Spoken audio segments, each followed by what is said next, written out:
ಸಮೀರ್ ಸಮೀರು ಬರೆದುವಾಗ ಇದನ್ನು ಬೇಗ ನೋಡಿ, ಇದನ್ನು ದೊಡ್ಡವರು ಇದನ್ನ ತೆಗಿಸುವ ಚಾನ್ಸಸ್ ಇದೆ ಅಂತ ಅಂದ್ಬಿಟ್ಟ.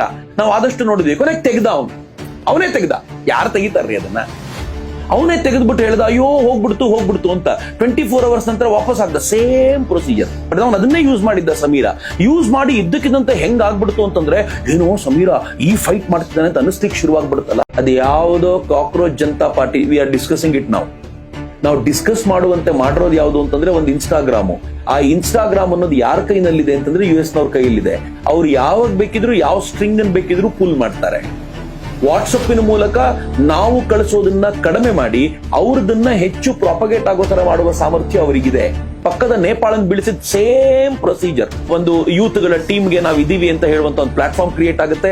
ಆ ಪ್ಲಾಟ್ಫಾರ್ಮ್ ಮೇಲೆ ಸರ್ಕಾರ ಹೇರಿಕೆ ಮಾಡ್ತಾ ಇದೆ. ಆ ಪ್ಲಾಟ್ಫಾರ್ಮ್ ನ ವೆಬ್ಸೈಟ್ ಅವರು ಇದ್ ಮಾಡಿದ್ದಾರೆ. ಆ ಪ್ಲಾಟ್ಫಾರ್ಮ್ ನ ಎಕ್ಸ್ ಅಕೌಂಟ್ ತೆಗೆದಿದ್ದಾರೆ, ಹಂಗಿದೆ ಅಂತ ಅವ್ರು ಗಲಾಟೆ ಮಾಡ್ತಾರೆ. ಇದ್ದಕ್ಕಿದ್ದಂತೆ ಜನ ಅದ್ರ ಪರವಾಗಿ ಕೂಗಾಡ್ಕೊಂಡು ಬರ್ತಾರೆ. ಕೊನೆಗೆ ಆ ಪ್ಲಾಟ್ಫಾರ್ಮ್ ಮತ್ತೆ ಓಪನ್ ಆಗಿ, ನಾವು ಮತ್ತೆ ವಾಪಸ್ ಬಂದಿದ್ದೀವಿ, ನಾವು ನಿಮ್ ಜೊತೆ ಇದ್ದೀವಿ ಅಂತ ಹೇಳಿದಾಗ ಇದ್ದಕ್ಕಿದ್ದಂತೆ ಹೀರೋ ಆಗ್ತಾರೆ. ಫೈನಲಿ ಬೀದಿಗೆ ಬಂದು ಹೊಡೆಯೋಕ್ ಶುರು ಮಾಡ್ತಾರೆ. ಕಿಯಾಸ್ಕ್ ಶುರುವಾಗಿ. Same thing with cockroach Janata party. ನನ್ನ ವೆಬ್ಸೈಟ್ ತೆಗ್ಬಿಟ್ರು ಅಂತ 24 hours ವೆಬ್ಸೈಟ್ ವಾಪಸ್ ಬಂತು. ಸರ್ಕಾರ ಕೇಳಿದ್ರೆ ನಾವು ತೆಗ್ದೇ ಇಲ್ಲಪ್ಪ ಅಂತ ಇವರೇ ಡೌನ್ ಮಾಡಿರಲ್ಲ. ಪ್ರಾಪಗೆಂಡ ಹೆಂಗ್ ನಡೀತೆ, ನಾವು ಕೂಡ ಬಲಿಯಾಗಿದ್ವಿ ಅದಕ್ಕೆ. ಸಮೀರು ಬರೆದುವಾಗ ಇದನ್ನು ಬೇಗ ನೋಡಿ, ಇದನ್ನು ದೊಡ್ಡವರು ಇದನ್ನ ತೆಗಿಸುವ ಚಾನ್ಸಸ್ ಇದೆ ಅಂತ ಅಂದ್ಬಿಟ್ಟ. ನಾವು ಆದಷ್ಟು ನೋಡಿದ್ವಿ, ಕೊನೆಗೆ ತೆಗೆದ ಅವನೇ ತೆಗೆದ. ಯಾರು ತೆಗಿತಾರ್ರಿ ಅದನ್ನ? ಅವನೇ ತೆಗೆದ್ಬಿಟ್ಟು ಹೇಳ್ದ, ಅಯ್ಯೋ ಹೋಗ್ಬಿಡ್ತು ಅಂತ. 24 hours ನಂತರ ವಾಪಸ್ ಆಗ್ದ. Same procedure. ಬಟ್ ಅವ್ನು ಅದನ್ನೇ ಯೂಸ್ ಮಾಡಿದ್ದ ಸಮೀರ. ಯೂಸ್ ಮಾಡಿ ಇದ್ದಕ್ಕಿದ್ದಂತೆ ಹೆಂಗ್ ಆಗ್ಬಿಡ್ತು ಅಂತಂದ್ರೆ, ಏನೋ ಸಮೀರ ಈ ದೇಶ ಇವತ್ತು ನಿರುದ್ಯೋಗ ಸಮಸ್ಯೆಯಿಂದ ಬಳಲ್ತಾ ಇದೆ. ದೇಶ ಇವತ್ತು 100ರ ಗಡಿ ದಾಟ್ತಾ ಇದೆ ಡಾಲರ್ನ ಮೊತ್ತ. ದೇಶ ಇವತ್ತು ಸಾಲಗಾರರ ದೇಶ ಆಗೋಗಿದೆ. 224 ಲಕ್ಷ ಕೋಟಿ ಸಾಲ ಆಗಿದೆ. ಅದರ ಬಗ್ಗೆ ಮಾತನಾಡ್ತಾ ಇಲ್ಲ. ಅದರ ಬಗ್ಗೆ ಏನೂ ಮಾತನಾಡ್ತಾ ಇಲ್ಲ. ಕೋಮು ಗಲಭೆಗಳಾಗ್ತಾ ಇದ್ದಾವೆ, ಭಾವನೆಗಳನ್ನು ಬೀಳ್ತಾ ಇದ್ದಾವೆ. ಇಡೀ ಜಗತ್ತಿನಲ್ಲಿ ಅತಿ ಹೆಚ್ಚು ಸಾಲ ಪಡೆದಿರುವಂತಹ ದೇಶ ಎಂಬ ಕುಖ್ಯಾತಿಗೆ ಇದು ಭಾರತ ಬರ್ತಾ ಇದೆ. ಇದರ ಬಗ್ಗೆ ಮಾತಾಡೋದೇ ಇಲ್ಲದ ವಿಚಾರ ಬಂತು. ನೇಪಾಳದಲ್ಲಿ ಬಂದು ಇವತ್ತು ನೇಪಾಳದ ಪ್ರಧಾನಮಂತ್ರಿ ಒಳ್ಳೆ ಕೆಲಸ ಮಾಡ್ತಾ ಇದ್ದಾರೆ. ಚಕ್ರವರ್ತಿ ಸೂಲಿಬೆಲೆ ಅವರೇ ವ್ಯವಸ್ಥೆಯನ್ನು ಸರಿ ಮಾಡ್ತಾ ಇದ್ದಾರೆ. ನೇಪಾಳದ ಪ್ರಧಾನಮಂತ್ರಿ ಇವತ್ತು ಬದಲಾವಣೆ ತರ್ತಾ ಇದ್ದಾರೆ. ಅಂತಹ ವ್ಯವಸ್ಥೆ ಬದಲಾವಣೆ ತರೋದಕ್ಕೆ ನಮ್ಮ ಭಾರತದಲ್ಲಿರುವಂಥವರು ಸಹ ಮುಂದಾಗಬೇಕು. ಚಕ್ರವರ್ತಿ ಅವರೇ, ಆ ವಿಚಾರ ನೀವು ಸಹ ಮುಂದಾಗಬೇಕು, ನೀವು ಸಹ ಕೆಲಸ ಮಾಡಬೇಕು. ಅದು ಬಿಟ್ಟು ಇವತ್ತು ನರೇಂದ್ರ ಮೋದಿ ಅವರನ್ನು ಹೊಗಳುವಂತಹ ಸಮಯದಲ್ಲಿ ಇಡೀ ಯುವಕರನ್ನು ನೀವು ಅವಮಾನ ಮಾಡ್ತಾ ಇದ್ದೀರಿ.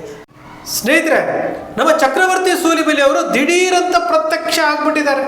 ದಿಢೀರಂತ ಇವರು ಹೊಸ ವೇಷದಲ್ಲಿ ಕುತ್ಕೊಂಡು ಭಾಷಣ ಮಾಡ್ತಾ ಇದ್ದಾರೆ. ಇವರು ಭಾಷಣದಲ್ಲಿ ಹೇಳ್ತಾರೆ, ಕಾಕ್ರೋಚ್ ಜನತಾ ಪಾರ್ಟಿಯ ಬಗ್ಗೆ ಹೇಳ್ತಾರೆ. ಕಾಕ್ರೋಚ್ ಜನತಾ ಪಾರ್ಟಿ ಏನನ್ನ ಪ್ರಶ್ನೆ ಮಾಡ್ತಾ ಇದೆ? ವ್ಯವಸ್ಥೆಯ ವಿರುದ್ಧ, ಈ ವ್ಯವಸ್ಥೆಯ ಅವ್ಯವಸ್ಥೆಯ ವಿರುದ್ಧ ಪ್ರಶ್ನೆ ಮಾಡ್ತಾ ಇದೆ. ಅದು ತಪ್ಪಂತೆ. ನ್ಯಾಯಾಧೀಶರು ನಿರುದ್ಯೋಗಿಗಳನ್ನು, ಪತ್ರಕರ್ತರನ್ನ, RTI ಕಾರ್ಯಕರ್ತರನ್ನ ಜಿರಳೆಗೆ ಹೋಲಿಸ್ತಾರೆ. ಒಬ್ಬ ವಿದ್ಯಾವಂತ ವ್ಯಕ್ತಿ ಇದನ್ನು ರೈಸ್ ಮಾಡ್ತಾರೆ. ಅದು ತಪ್ಪಂತೆ. ಮುಂದುವರೆದು ಇವರು ಹೇಳ್ತಾರೆ, ಸಮೀರ ಇದ್ನಲ್ಲ, ಸಮೀರ ಇವನು ಇದೇ ರೀತಿಯಾದಂಥ ಪ್ರೊಪಗಂಡ ಮಾಡ್ದ, ಇದೇ ರೀತಿಯಾದಂತಹ ಏನೋ ವಿಷಯಗಳನ್ನು ಮಾತಾಡ್ದ, ವಿಡಿಯೋ ಮಾಡ್ದ, ವಿಡಿಯೋ ಡಿಲೀಟ್ ಆಗಿಬಿಡುತ್ತೆ ನೋಡಿ ಅಂತ ಹೇಳ್ದ. ಆ ಕಾರಣಕ್ಕೋಸ್ಕರವಾಗಿ ಅವನ ವಿಡಿಯೋ ವೈರಲ್ ಆಗೋಯ್ತು. ನಾವೆಲ್ಲ ನೋಡಿದ್ವಿ, ಅವನನ್ನು ಬೆಳೆಸಿದ್ವಿ, ಕೊನೆಗೆ ಅವನೇ ಡಿಲೀಟ್ ಮಾಡಿಬಿಟ್ಟ ಅಂತ. ಚಕ್ರವರ್ತಿ ಸೂಲಿಬೆಲೆ ಅವರಿಗೆ ವಾಸ್ತವ ಸತ್ಯನೇ ಗೊತ್ತಿಲ್ಲ. ಚಕ್ರವರ್ತಿ ಸೂಲಿಬೆಲೆ ಮಾಡಬೇಕಾಗಿದ್ದಂತಹ ಕೆಲಸವನ್ನು ಒಬ್ಬ ಸಮೀರ್ ಮಾಡ್ದ.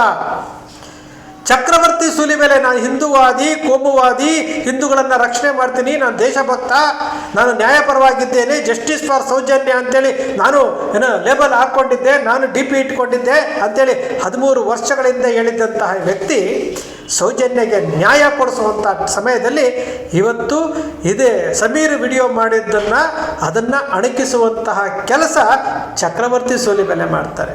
ಒಬ್ಬ ಹಿಂದೂವಾಗಿ ಹಿಂದೂ ಧರ್ಮವನ್ನು ಬಳಸ್ಕೊಂಡಿರುವಂಥ ಚಕ್ರವರ್ತಿ ಸೂಲಿಬೆಲೆ ಸೌಜನ್ಯ ವಿಚಾರ ಆಗಿರ್ಬೋದು, ಚಿನ್ನಯ್ಯನ ವಿಚಾರ ಆಗಿರ್ಬೋದು, ಮುಂದೆ ನಿಂತು ಮುನ್ನುಗ್ಗಿ ಇಲ್ಲಿ ನ್ಯಾಯ ಕೊಡಿಸುವಂತಹ ಕೆಲಸ ಮಾಡಬೇಕಾಗಿತ್ತು. ಆದರೆ ಇದು ಬಿಟ್ಟು ಒಬ್ಬ ಸಮೀರ್ ಮಾಡ್ದ ಅಂತೇಳಿ ಸಮೀರನನ್ನು ದೂಷಣೆ ಮಾಡ್ತಾರೆ ಅಂತಂದರೆ ಇವರಿಗೆ ಎಷ್ಟು ಬದ್ಧತೆ ಇದೆ, ಎಷ್ಟು ಜವಾಬ್ದಾರಿ ಇದೆ. ಇವರು ಜವಾಬ್ದಾರಿಯುತವಾಗಿ ಮಾತನಾಡ್ತಾ ಇರೋದನ್ನು ನೋಡಿದ್ರೆ ನಿಜಕ್ಕೂ ನಗು ಬರುತ್ತೆ ನಮಗೆ. ಕಾಕ್ರೋಚ್ ಜನತಾ ಪಾರ್ಟಿ ಇವತ್ತು ಯುವಕರನ್ನು, ಕೊನೆಯ ಪಕ್ಷ ಯುವಕರನ್ನು ಬಡಿದೆಬ್ಬಿಸ್ತಾ ಇದೆ. ಇದು ಅಮೇರಿಕಾದಲ್ಲಿ US ಅಲ್ಲಿ ಆಗ್ತಾ ಇರುವಂತಹ ಇನ್ಸ್ಟಾಗ್ರಾಮಿಂದ ಆಪ್ರೇಟ್ ಆಗ್ತಾ ಇದೆ ಅಂತೆ. ಇದೇ ನರೇಂದ್ರ ಮೋದಿ ಅವರು ಟ್ರಂಪನ್ನು ಕರ್ಕೊಂಡು ಬಂದು ನಮಸ್ತೆ ಟ್ರಂಪ್ ಮಾಡಿದ್ರಲ್ಲ, ಹೌಡಿ ಮೋದಿ ಅಂತ ಮಾಡಿದ್ರಲ್ಲ, ಟ್ರಂಪನ್ನು ಏನೋ ಗೆಲ್ಲಿಸ್ಬೇಕು ಅಂತೇಳಿ ಅಲ್ಲೋಗಿ ಭಾಷಣ ಮಾಡಿ ಬಂದ್ರಲ್ಲ, ನಮಸ್ತೆ ಟ್ರಂಪ್ಗೋಸ್ಕರವಾಗಿ ಇಡೀ ಗುಜರಾತನ್ನು ಏನು ಕ್ಲೋಸ್ ಮಾಡಿಸಿ ನಮಸ್ತೆ ಟ್ರಂಪ್ ಅಂತ ಮಾಡಿದ್ದಂತಹ ಮೈ ಫ್ರೆಂಡ್ ಅಂದಂತಹ ನರೇಂದ್ರ ಮೋದಿ ಕೋವಿಡ್ ಸಮಯದಲ್ಲಿ ಕೋವಿಡ್ ಹರಡ್ತಾ ಇದ್ರೂ ಸಹ ಅದನ್ನು ಲೆಕ್ಕಿಸದೆ ಟ್ರಂಪನ್ನು ಏನೋ ತೃಪ್ತಿಪಡಿಸೋದಕ್ಕೋಸ್ಕರವಾಗಿ, ಖುಷಿ ಪಡಿಸೋದಕ್ಕೋಸ್ಕರವಾಗಿ ಇಡೀ ಭಾರತೀಯರನ್ನು ಬಲಿ ಕೊಡ್ತಾ ಇದ್ದಂತಹ ನರೇಂದ್ರ ಮೋದಿಯವರು ಇವತ್ತು ಟ್ರಂಪು US ಅಧ್ಯಕ್ಷ ಆಗಿದ್ದಾರೆ, US ಕಂಟ್ರೋಲ್ ಮಾಡ್ತಾ ಇದೆ ಅಂತಂದರೆ ಹಾಗಾದರೆ ನೀವು ಯಾರ ಪರ ಇದ್ದೀರಿ? ಚಕ್ರವರ್ತಿ ಸೂಲಿಬೆಲೆ ಯಾರ ಪರವಾಗಿದ್ದಾರೆ? ಯಾರನ್ನ ಪ್ರಶ್ನೆ ಮಾಡ್ತಾ ಇದ್ದಾರೆ? ಇದನ್ನು ನಾವು ಕೇಳಬೇಕಲ್ಲ. ಒಬ್ಬ ಹೆಣ್ಣು ಮಗಳಿಗೆ ನ್ಯಾಯ ಕೊಡಿಸುವಂಥ ವಿಚಾರದಲ್ಲಿ ಧ್ವನಿ ಎತ್ತುತ್ತಾ ಇದ್ದರೆ ಅದನ್ನು ವ್ಯಂಗ್ಯ ಮಾಡ್ಕೊಂಡು ಹೇಳ್ತಾರೆ ಇವರು ಅಂತಂದರೆ ಹಾಗಾದರೆ ಇವರ ಪಾತ್ರ ಏನು? ಈ ದೇಶದಲ್ಲಿ ಇವರ ಪಾತ್ರ ಏನು ತಿಳ್ಕೊಳ್ಬೇಕಲ್ಲ ನಾವು. ಹುಡುಕಾಟ ಅಂತ ಮಾಡಿಬಿಟ್ಟು ಅವತ್ತು ಚಿನ್ನಯ್ಯ ಏನೋ 16 ಕಡೆ ಊತಿರುವಂತಹ ಅಸ್ಥಿಪಂಜರಗಳನ್ನ ಹುಡುಕೋ ಸಮಯದಲ್ಲಿ ಹುಡುಕಾಟ ಅಂತೇಳಿ ಒಂದು ಯೂಟ್ಯೂಬ್ ಚಾನಲಲ್ಲಿ ಕುತ್ಕೊಂಡು ಒಂದು ಸ್ಟೋರಿ ಮಾಡಿಬಿಟ್ಟು ಸೌಜನ್ಯ ಪ್ರಕರಣವನ್ನು ತೆಗೆದುಕೊಂಡು ಬಂದು ದಾರಿ ತಪ್ಪಿಸೋವಂಥ ಕೆಲಸ ಮಾಡಿ ಅವತ್ತು ಓದೋರು. ಧರ್ಮ ಸಂರಕ್ಷಣಾ ಸಭೆಯಲ್ಲಿ ಫ್ರೀಡಮ್ ಪಾರ್ಕಲ್ಲಿ ಮತ್ತು ಇನ್ನೊಂದು ಯಾವುದೋ ಕಾರ್ಕಳದಲ್ಲಿ ಎಲ್ಲೋ ಒಂದು ಕಡೆ ಮೀಟಿಂಗ್ ಮಾಡಿಬಿಟ್ಟು ಸಮೀರ್ ವಿಡಿಯೋ ಮಾಡಿದ್ದಾನೆ, ಒಬ್ಬ ಮುಲ್ಲಾ ವಿಡಿಯೋ ಮಾಡಿದ್ದಾನೆ, ಅವನು ಕೆನ್ನೆಗೆ ಬಾರಿಸ್ತೀನಿ ಅಂತ ಹೇಳಿದಂಥ ಚಕ್ರವರ್ತಿ ಸೂಲಿಬೆಲೆ ಅದಾದಮೇಲೆ ಏನಾಯಿತು? ಸೈಲೆಂಟ್ ಆಗಿರುವಂಥದ್ದು. ದೇಶ ಇವತ್ತು ನಿರುದ್ಯೋಗ ಸಮಸ್ಯೆಯಿಂದ ಬಳಲ್ತಾ ಇದೆ. ದೇಶ ಇವತ್ತು 100ರ ಗಡಿ ದಾಟ್ತಾ ಇದೆ ಡಾಲರ್ನ ಮೊತ್ತ. ದೇಶ ಇವತ್ತು ಸಾಲಗಾರರ ದೇಶ ಆಗೋಗಿದೆ. 224 ಲಕ್ಷ ಕೋಟಿ ಸಾಲ ಆಗಿದೆ. ಅದರ ಬಗ್ಗೆ ಮಾತನಾಡ್ತಾ ಇಲ್ಲ, ಅದರ ಬಗ್ಗೆ ಏನೂ ಮಾತನಾಡ್ತಾ ಇಲ್ಲ. ಕೋಮು ಗಲಭೆಗಳು ಆಗ್ತಾ ಇದ್ದಾವೆ, ಭಾವನೆಗಳನ್ನು ಬೀಳ್ತಾ ಇದ್ದಾವೆ.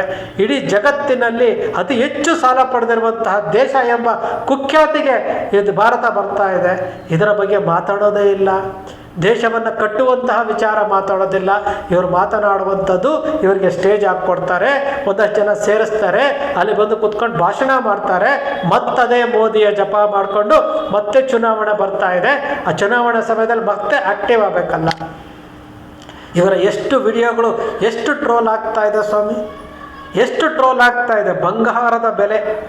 ಬಂಗಾರದ ಬೆಲೆ ಕ್ಯಾಶ್ಲೇಶ್ ದುನಿಯಾ ಅಂತೇಳಿ ಬಾಗಲಕೋಟೆನಲ್ಲಿ ನಮೋ ಬ್ರಿಗೇಡ್ನಲ್ಲಿ ಮಾತನಾಡಿದ್ದಂತಹ ವಿಡಿಯೋ, ಚಿನ್ನದ ಬೆಲೆ ಎಷ್ಟು ಡೌನ್ ಆಗಿದೆ ಅಂತ ಹೇಳಿದ್ದಂತಹ ವಿಡಿಯೋ ಇವತ್ತು ಟ್ರೋಲ್ ಆಗ್ತಾ ಇದೆಯಲ್ಲ. ಅದಕ್ಕೆ ಉತ್ತರ ಕೊಡ್ತಾರಾ? ಏನು ಉತ್ತರ ಕೊಡಲ್ಲ. ಹೊಸ ವೇಷ, ಹೊಸ ಡ್ರೆಸ್ ಹಾಕೊಂಡು ಕುತ್ಕೊಂಡು ಭಾಷಣ ಮಾಡುವಂಥದ್ದು. ಇವತ್ತಿಗೂ ಸಹ ಆಡಳಿತ ಪಕ್ಷವನ್ನು ಟೀಕೆ ಮಾಡುವಂತಹ ಶಕ್ತಿ ಇಲ್ಲ. ಆ ಅವ್ರಿಗೆ ಹಕ್ಕನ್ನು ಕಳ್ಕೊಂಡು ಬಿಟ್ಟಿದ್ದಾರೆ. ಯಾಕೆಂತಂದರೆ ನರೇಂದ್ರ ಮೋದಿ ಅವರನ್ನು ಹೊಗಳ್ಕಂಡೇ 2014ರಿಂದ ಇವತ್ತು ಅವ್ರನ್ನ ಹೊಗಳ್ಕಂಡೇ ಜೀವನ ಮಾಡ್ತಾ ಇರುವಂಥವರು ಇವತ್ತು ಕಾಕ್ರೋಚ್ ಜನತಾ ಪಾರ್ಟಿಯನ್ನು ಟೀಕೆ ಮಾಡ್ತಾರೆ ಅಂತಂದರೆ ಈ ವ್ಯವಸ್ಥೆಯ ವಿರುದ್ಧ ಧ್ವನಿ ಎತ್ತುತ್ತಾ ಇರುವಂಥ ಕಾಕ್ರೋಚ್ ಜನತಾ ಪಾರ್ಟಿ ಇವತ್ತು ಒಂದು ಅವೇರ್ನೆಸ್ ಮೂಡ್ತಾ ಇದೆ. ಇವರು ಏನೇನು ಹೇಳ್ತಾ ಇದ್ದಾರೆ? ನೇಪಾಳದ ವಿಚಾರ ಬಂತು. ನೇಪಾಳದಲ್ಲಿ ಬಂದು ಇವತ್ತು ನೇಪಾಳದ ಪ್ರಧಾನಮಂತ್ರಿ ಒಳ್ಳೆ ಕೆಲಸ ಮಾಡ್ತಾ ಇದ್ದಾರೆ. ಚಕ್ರವರ್ತಿ ಸೂಲಿಬೆಲೆ ಅವರೇ ವ್ಯವಸ್ಥೆಯನ್ನು ಸರಿ ಮಾಡ್ತಾ ಇದ್ದಾರೆ. ನೇಪಾಳದ ಪ್ರಧಾನಮಂತ್ರಿ ಇವತ್ತು ಬದಲಾವಣೆ ತರ್ತಾ ಇದ್ದಾರೆ. ಅಂತಹ ವ್ಯವಸ್ಥೆ ಬದಲಾವಣೆ ತರೋದಕ್ಕೆ ನಮ್ಮ ಭಾರತದಲ್ಲಿರುವಂಥವರು ಸಹ ಮುಂದಾಗಬೇಕು. ಚಕ್ರವರ್ತಿ ಅವರೇ, ಆ ವಿಚಾರ ನೀವು ಸಹ ಮುಂದಾಗಬೇಕು, ನೀವು ಸಹ ಕೆಲಸ ಮಾಡಬೇಕು. ಅದು ಬಿಟ್ಟು ಇವತ್ತು ನರೇಂದ್ರ ಮೋದಿ ಅವರನ್ನು ಹೊಗಳುವಂತಹ ಸಮಯದಲ್ಲಿ ಇಡೀ ಯುವಕರನ್ನು ನೀವು ಅವಮಾನ ಮಾಡ್ತಾ ಇದ್ದೀರಿ. ನೇಪಾಳದಲ್ಲಾಗಿರುವಂತಹ ಕ್ರಾಂತಿ ಇವತ್ತು ಒಳ್ಳೆಯದಾಗಿದೆ ಅಲ್ವಾ? ನೇಪಾಳದಲ್ಲಿ ಆಗ್ತಾ ಇರುವಂತಹ ಕ್ರಾಂತಿ ಭಾರತದಲ್ಲೂ ಆಗಬೇಕಲ್ಲ. ಅದರ ಮುಂದಾಳತ್ವ ನೀವು ವಹಿಸ್ಕೊಳ್ಬೇಕಾಗಿತ್ತಲ್ಲ. ನೀವು ಹೊಗಳುಭಟ್ರಾಗಿ ನರೇಂದ್ರ ಮೋದಿ ಅವರನ್ನು ಹೊಗಳ್ಕೊಂಡು BJPಯನ್ನು ಹೊಗಳ್ಕೊಂಡು ಎಷ್ಟು ದಿವಸ ಅಂತೇಳಿ ಈ ಥರ ಜೀವನವನ್ನು ಮಾಡ್ತಾ ಇರ್ತೀರಿ. ಕೊನೆಯ ಪಕ್ಷ ಜವಾಬ್ದಾರಿಯುತವಾದಂತಹ ಭಾರತೀಯ ಪ್ರಜೆಯಾಗಿ ಈ ಭಾರತದ ಸಾರ್ವಭೌಮತ್ವವನ್ನು ಎತ್ತಿ ಹಿಡಿಬೇಕಾದಂತಹ ಯುವಕರಿಗೆ ಮಾರ್ಗದರ್ಶನ ಕೊಡಬೇಕಾಗಿದ್ದಂಥದ್ದು ಆ ಕೆಲಸ ಕಾಕ್ರೋಚ್ ಜನತಾ ಪಾರ್ಟಿಯವರು ಮಾಡ್ತಾ ಇದ್ದಾರೆ, ಧ್ವನಿ ಎತ್ತುತ್ತಾ ಇದ್ದಾರೆ. ಅವರಿಗೆ ಸಹಕಾರ ಕೊಡಬೇಕಾಗಿತ್ತು, ಅವರಿಗೆ ಅವರ ಕಾರ್ಯಗಳಿಗೆ ನೀವು ಪ್ರೋತ್ಸಾಹ ಕೊಡಬೇಕಾಗಿತ್ತು. ಇಲ್ಲಿ ಸಮೀರನ್ನು ಲಿಂಕ್ ಮಾಡಿಕೊಂಡು ಕಾಕ್ರೋಚ್ ಜನತಾ ಪಾರ್ಟಿಗೆ US ಅನ್ನು ಲಿಂಕ್ ಮಾಡಿಕೊಂಡು ಸದ್ಯ ಪಾಕಿಸ್ತಾನವನ್ನು ತರಲಿಲ್ವಲ್ಲ, ಅದೇ ಖುಷಿಯಾಗಿರುವಂಥದ್ದು. ಸ್ನೇಹಿತರೆ, ನಿಮ್ಮ ಅಕ್ಷರ ಮೀಡಿಯಾ ಯಾವತ್ತಿಗೂ ಸೃಷ್ಟಿ ಮಾಡೋದಿಲ್ಲ, ಕಲ್ಪನೆ ಮಾಡೋದಿಲ್ಲ, ವಾಸ್ತವದ ವಿಚಾರವನ್ನು ವಿಶ್ಲೇಷಣೆ ಮಾಡುತ್ತೆ. ನಿಮ್ಮ ಅಕ್ಷರ ಮೀಡಿಯಾದ ವಿಶ್ಲೇಷಣೆ ನಿಮ್ಗೆ ಇಷ್ಟ ಆಯಿತು ಅಂದರೆ ಸಬ್ಸ್ಕ್ರೈಬ್ ಆಗಲಿಲ್ಲ ಅಂದರೆ ಸಬ್ಸ್ಕ್ರೈಬ್ ಮಾಡ್ಕೊಳ್ಳಿ, ಪಕ್ಕದಲ್ಲಿ ಕಾಣುವಂಥ ಬೆಲ್ ಐಕಾನ್ ಪ್ರೆಸ್ ಮಾಡಿ, ಶೇರ್ ಮಾಡಿ, ಪ್ರೋತ್ಸಾಹ ನೀಡಿ.